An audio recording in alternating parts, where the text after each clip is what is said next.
श्मशाने स्वक्रीडाः अस्महैरपि च सचराचिता भस्मलेप स्रवरपनृकरोटिपरिकरः अमङ्गलशीलं तव भवतु नाम अखिलं तथापि अस्मतृष्टां वरद परं मंगलमषि।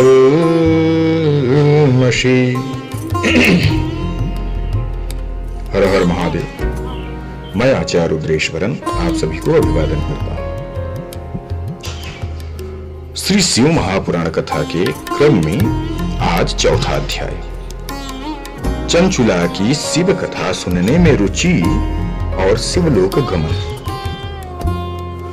ब्राह्मण बोले कि नारी तुम सौभाग्यशाली हो जो भगवान शंकर की कृपा से तुमने वैराग्य पूर्ण शिव पुराण की कथा सुन करके अपनी गलती का एहसास कर लिया है। तुम भय मत करो, तुम डरो मत, भगवान शिव की शरण में जाओ। उनकी परम कृपा से तुम्हारे सभी पाप नष्ट हो जाएंगे। मैं तुम्हें भगवान शिव की कथा सहित वह मार्ग बताऊंगा जिसके द्वारा तुम्हें सुख देने वाली उत्तम गति प्राप्त हो जाएगी। शिव कथा सुनने से तुम्हारी बुद्धि शुद्ध हो गई है और तुम्हें पश्चाताप हुआ है, मन में वैराग्य उत्पन्न हुआ है। तत्पश्चात ही पाप करने वाले पापी के लिए यह सबसे बड़ा प्रायश्चित है। पश्चाताप ही पाप करने वाले पापियों के लिए सबसे बड़ा प्रायश्चित है। पश्चाताप ही पापों का शोधक है। इससे ही पाप की शुद्धि होती है। जो मनुष्य कुकर्म के लिए पश्चाताप नहीं करता वह उत्तम गति प्राप्त नहीं करता, परंतु जिसे अपने कुकृत्यों पर हार्दिक पश्चाताप होता है वह अवश्य उत्तम गति का भागीदारी होता है। इसमें कोई भी संशय नहीं है। शिव पुराण की कथा सुनने से चित्त की शुद्धि एवं मन निर्मल हो जाता है। शुद्ध चित्त में ही भगवान शिव व पार्वती का वास होता है। वह शुद्धात्मा पुरुष सदा शिव के पद को प्राप्त करता है। इस कथा का श्रवण सभी मनुष्यों के लिए कल्याणकारी है, अतः इसकी आराधना व सेवा करनी चाहिए। यह कथा भव बंधन रूपी रोग का नाश करने वाला है। भगवान शिव की कथा सुनकर हृदय में उसका मनन करना चाहिए। इससे चित्त की शुद्धि होती है। चित्त शुद्धि होने से ज्ञान और वैराग्य के साथ महेश्वर की भक्ति निश्चय ही प्रकट होती है तथा उनके अनुग्रह से दिव्य मुक्ति प्राप्त होती है। जो मनुष्य माया से प्रति आसक्त रहता है, जो माया के वशीभूत रहता है, वह इस संसार बंधन से मुक्त नहीं हो पाता। हे ब्राह्मण पत्नी, तुम अन्य विषयों से अपने मन को हटा करके भगवान शंकर की इस परम पावन कथा को सुनो। इससे तुम्हारे चित्त की शुद्धि होगी और तुम्हें मोक्ष की प्राप्ति होगी। जो मनुष्य निर्मल हृदय से भगवान शिव के चरणों का चिंतन करता है उसकी एक ही जन्म में मुक्ति हो जाती है। श्री सूत जी कहते हैं कि सौनक यह कहकर कि वे ब्राह्मण चुप हो गए, उनका हृदय करुणा से भर गया। वे ध्यान में मग्न हो गए। ब्राह्मण का उक्त उपदेश सुनकर के चंचुला के नेत्रों में भी आनंद के आंसू छलक आए। वह हर्ष से भरे हृदय से ब्राह्मण देवता के चरणों में गिर गई और हाथ जोड़कर बोली, मैं कृतार्थ हो गई। हे ब्राह्मण देव, शिव भक्तों में श्रेष्ठ स्वामिन, आप धन्य हैं।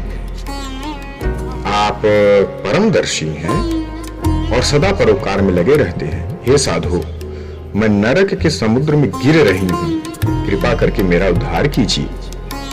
जिस पौराणिक व अमृत के समान सुंदर शिव पुराण की कथा की बात आपने मुझसे कही है, उसे सुना करके ही मेरे मन में जिस पौराणिक व अमृत के समान सुंदर शिव पुराण कथा की बात आपने की है, उसे सुनकर ही मेरे मन में वैराग्य उत्पन्न हुआ है।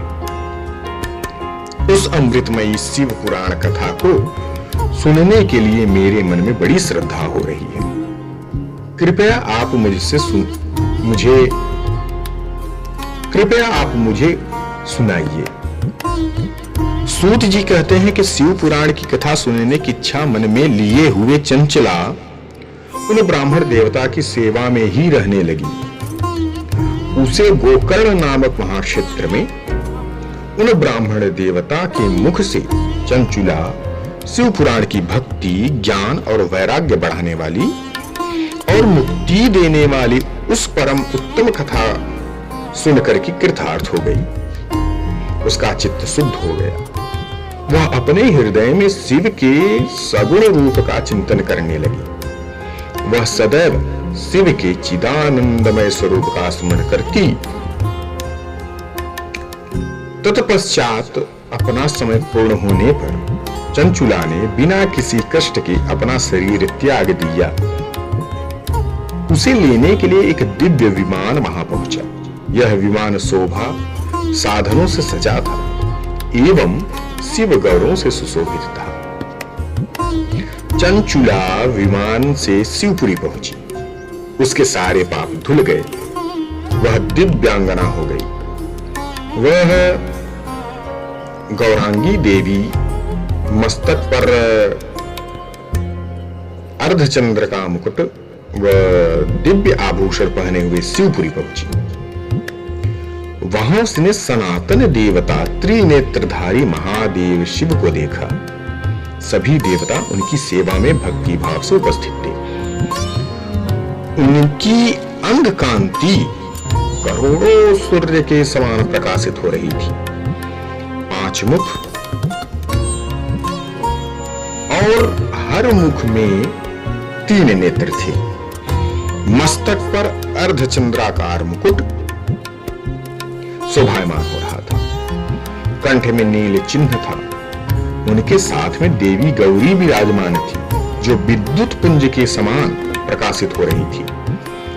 महादेव जी की कांति कपूर के समान गौर थी। उनके शरीर पर श्वेत वस्त्र थे तथा शरीर श्वेत भस्म युक्त था। इस प्रकार भगवान शिव के परम उज्ज्वल रूप के दर्शन कर चंचुला अत्यंत प्रसन्न हुई। उसने भगवान को बारंबार प्रणाम किया और हाथ जोड़कर प्रेम, आनंद और संतोष से युक्त हो विनीत भाव से खड़ी हो गई। उसके नेत्रों से आनंदाश्रुओं की धारा बहने लगी। भगवान शंकर व भगवती गौरी उमा ने करुणा के साथ सौम्य दृष्टि से देखकर चंचुला को अपने पास बुलाया। गौरी उमा ने उसे प्रेम पूर्वक अपनी सखी बना लिया और चंचुला सुखपूर्वक भगवान शिव के धाम में उमा देवी के साथ सखी के रूप में निवास करने लगी। हर हर महादेव।